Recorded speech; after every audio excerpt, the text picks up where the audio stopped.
and welcome to 30 Days of Hoya. Today we will talk about hoyacallistophylla. And you can see Hoya in the second frame because this is still a very small plant. I got this Hoya, I would say last year in maybe August or maybe it was July, I'm not quite sure. And it did not grow much for me. I think I was able to get 2 leaves out of this Hoya before the tip of my vine dried out. It does have new growth here, so this is a new leaf, and then it does have a new vine coming in. So that makes me very happy. This Hoya is native to Southeast Asia and it is native to places like Malaysia. This is a Hoya that would like, again, those intermediate temperatures, so somewhere from 15 to 25 degrees of Celsius or 60 to 95 degrees of Fahrenheit. Obviously this one didn't flower for me yet.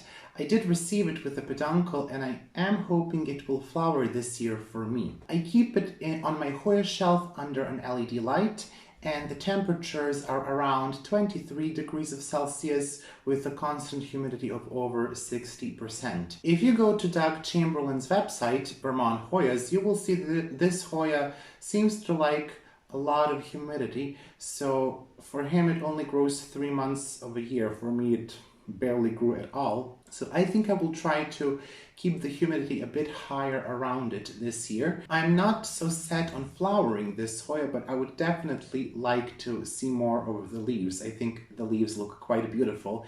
And I'm a very big fan of Hoyas that have these darker veins and a lighter green leaf. I think they look very gorgeous. I think it will grow well in direct light, so I think you may get away with a northeast or northwest exposure as well.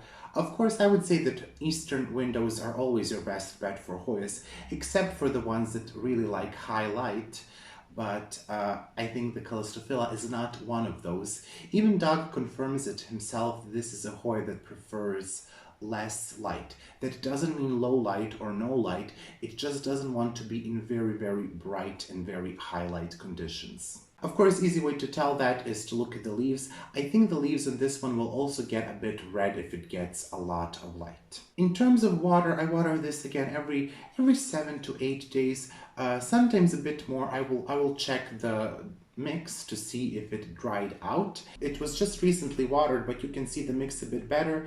It's bark, a lot of perlite, a lot of leca that will probably fall out. This Hoya is not something that you will find in a flower store. I think you will have to go to a specialized nursery. I did see on the internet that sometimes orchid nurseries will have this Hoya. Otherwise, you can find it with your collectors. And there are many types of that you can choose from, with a shorter leaf, with a longer leaf. I only have this one.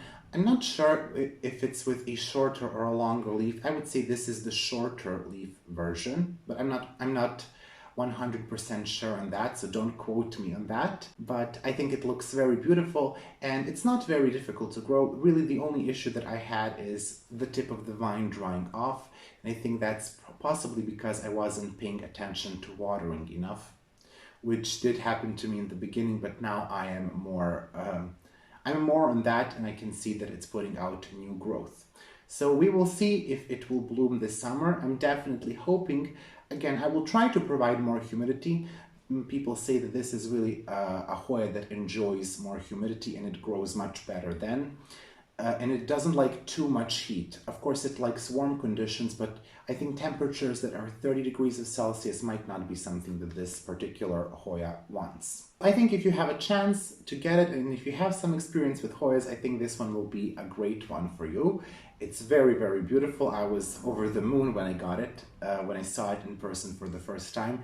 And I'm sure that you will be as well if you have a chance to get it. Thank you for watching. This was hoyacallistophylla, and I will see you in our next Hoya video.